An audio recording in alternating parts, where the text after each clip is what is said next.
I'm listening. I want to hear about the camera. I'm gonna hold your hand. Tell me about the camera. Don't film this.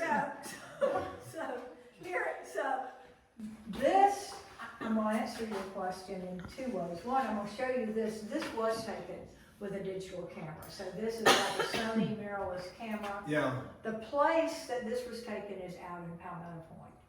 that, I would have guessed So that. that is Palmetto Point.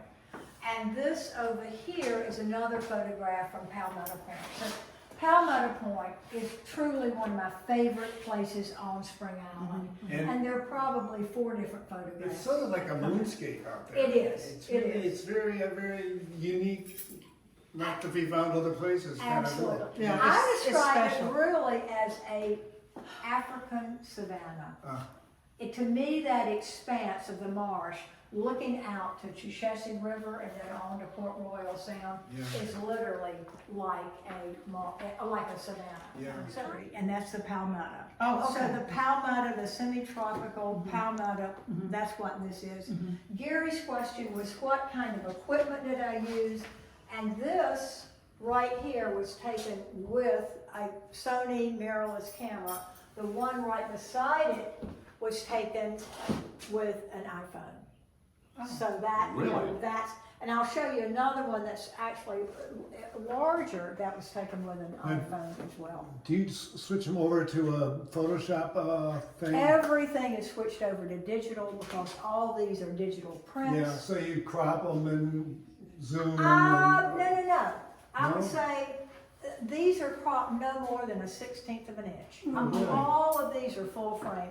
What I have done though is have worked on them so that they translate them into a color, from a color into a more monochromatic form.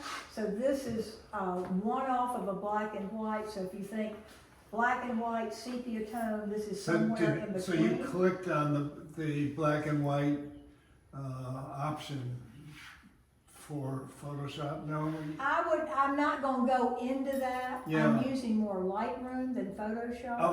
Okay. But then I had all these printed by Esther Nooner, who is at Anderson Ranch. When you're there this summer, you'll see her. She runs all photography and the new media.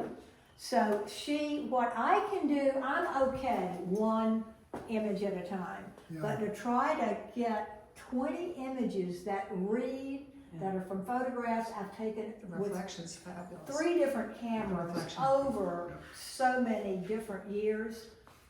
She made this kind of come together. You're like lucky to this. have somebody like that. That's really cool. So, But you took it in color and then you black and whited it. yes, Okay. yeah, Okay. exactly. So everything was taken in color because everything in this room was taken digitally Yeah. with either a digital camera or The phone. an iPhone. And I'll say this, And what number do you have? I-14. this is the 13, but the 14's even better. I And just the- was reading on it yesterday, I'm getting one. I'm going to too. So this, as my good friend Peter McBride, who's a National Geographic photographer, he's done wonderful work, Laurie McBride's son. Peter says, what's the best camera? The one you have with you, 13. the 13. So if we look at this, just as you look around, just about all the images in this come from Spring Island. There are 3 that come from Cumberland. This island is where the Cheshire River and the Carleton River come together. It's a little point out there that Beautiful. we refer to as Banana Island. So, Island? Banana Oh, Island. banana. So, and that was taken in June, you can see. I've been on that island. Here. So if you walk off our pier, if you just look, right where our pier is, within 30 feet are these routes of the live oak leading up to the Palmetto. So this is right at that shore. One of the things that I find compelling about the Palmetto trees, most of them you're going to find at the shoreline. You're going to find it at that edge, whether it's the marsh edge or the water edge.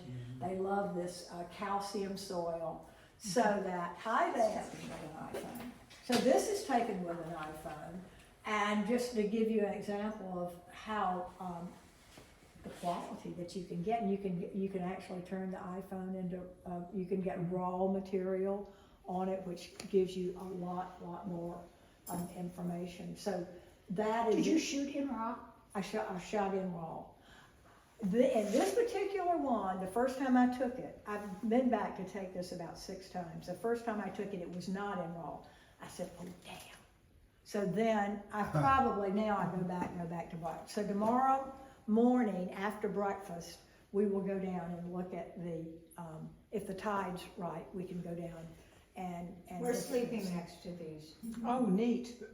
I thought you were Lot of photographs in this whole show, and I could have made a series of, like a grid, say, of 12 photographs that take this part of the trunk with these, what are called bootlegs or boots, where, you know, the Y comes together, and that actually represents how the tree grows. But there's something about that almost reminds me of a shield, and I love the way that each tree is so different, Yeah. and they do tell the story of the experience of the time that they have I lived. see a and gone native through. in there, and those are his eyes, and those are his arms, and that's his head thing. Well, I would say that if at the end of the day, after looking at the exhibit, if you go back and look at a palmetto tree for a nanosecond longer, with just a little bit different view, I will be happy. I'll be happy. And again, this is, so it's a Japanese accordion style. It has 14 images in it, and you will see that this is actually just one long piece of paper with images on it. So there's no cut and paste at all. Everything is just done by fold. So the cover, I did 2 series, one with this Japanese fabric, and then the other with a linen fabric, and then this is a liner cut that I did and then printed it on the material. And again, you know, you need help doing this stuff, and I don't have this kind of printer. So again, you know, my thanks to Esther Ninner, who I worked with to say, okay, here's what we're gonna do. Here's the